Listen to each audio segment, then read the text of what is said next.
ঢাকার যে আপনার রমনা জোনের ডিসি মাসুদ ভাই আমাদের, তো যাই হোক, তার একটি ধরেন যে আপনার অ্যাকশন নিয়ে ইতিমধ্যে ব্যাপক সমালোচনা ঝড় শুরু হয়েছে। সোহরাওয়ার্দী উদ্যানে তিনি কয়েকদিন আগে যে অভিযান চালিয়েছিলেন, সেখানে বেশ কয়েকজন শিক্ষার্থী কিংবা যারা পথচারী তাদের উপরে যে লাঠিপেটার ঘটনা, এটা সবাই দেখেছে। প্রথমত হচ্ছে, যদি মোরাল দিক দিয়ে আমরা দেখি, যে আমরা আসলে সবাই চাই যে আমাদের এই ঢাকা শহরের, বিশেষ করে সোহরাওয়ার্দী উদ্যানে এতটাই মাদক সেবীদের একটা আখড়াই তারা পরিণত করেছে, ভালো ভদ্র মানুষ ওখানে যেতে পারে না।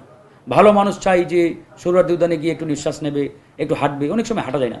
এই যে গাঁজা, ফেন্সিডিল, ইয়াবা, অনেক মাদক খাই।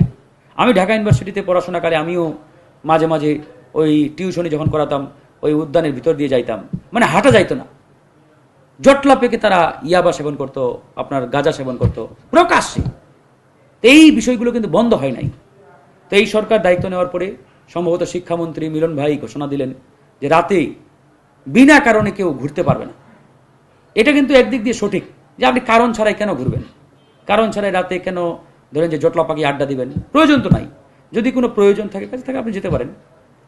হ্যাঁ, আইনগতভাবে এটা বেআইনি, এটা আমি বলছি না, আইনগতভাবে বেআইনি না যে আপনি যে কোনো সময় বাংলাদেশের নাগরিক হিসাবে যে কোনো জায়গায় যেতে পারেন, কেউ আপনাকে বাধা দেওয়ার কোনো এখতিয়ার রাখে না, রাইট রাখে না, আইনগতভাবে এটা অবৈধও না। কিন্তু সামগ্রিক আমাদের যে সামাজিক ব্যবস্থা, যে পরিবেশ, এই দিক দিয়ে যদি আমরা চিন্তা করি, আমি মনে করি মিলন সাহেবের যে বক্তব্য, এটা আসলে অমূলক না, সঠিক। এবং আমাদের ডিসি সাহেব যে অ্যাকশনে গিয়েছেন, এটাকে অনেক নেতিবাচকভাবে দেখেন। আমি আসলে এটাকে ওই অ্যাঙ্গেল থেকে নেতিবাচকভাবে দেখি না। তবে যেভাবে প্রহার করা হয়েছে, লাঠিপেটা করা হয়েছে, এটা আসলে উচিত হয় নাই, এটা আসলে সঠিক হয় নাই, এটা কোনোভাবেই কাম্য ছিল না।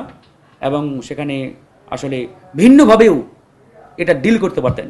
প্রয়োজনে তাদেরকে জিজ্ঞাসাবাদ করার জন্য নিয়ে যেতে পারতেন। পুলিশের তো এই অধিকার আছে, যে কাউকে সন্দেহভাজন মনে হলে তুলে নিয়ে জিজ্ঞাসাবাদ করার অধিকার, এটা আইনেই রয়েছে। কিন্তু ওই লাঠিপেটাটা মারাত্মক লেভেলের নেতিবাচক হয়েছে। তবে ডিসি মাসুদ তার যে সাম্প্রতিক সময়ে কর্মকাণ্ড, এটা তো আমরা একবারেই মানে নেতিবাচকভাবে বলতে পারি না। তিনি তো দেশ ও জাতির কল্যাণে ভালো ভূমিকা রেখেছেন বিগত সময়ে, অনেক বঞ্চিত হয়েছেন, হ্যাঁ, আপনার বিগত ফ্যাসিস্ট সরকারের আমলে। তো যাই হোক, এই ঘটনাটা আসলে আমাদের সামনে কেয়ারফুল থাকতে হবে। যে কোনো বিষয়ে অ্যাকশনে যাওয়া, অভিযানে যাওয়ার আগে যাতে আইনের কোনো ব্যত্যয় না হয়, আইনের কোনো ধরেন যে আপনার লঙ্ঘন না হয়, এই বিষয়গুলো খেয়াল রাখতে হবে। তো এটা আমি মাসুদ সাহেবের প্রতি আহ্বান রাখবো, আইনের মধ্য থেকে যাতে সে তার দায়িত্ব পালন করেন।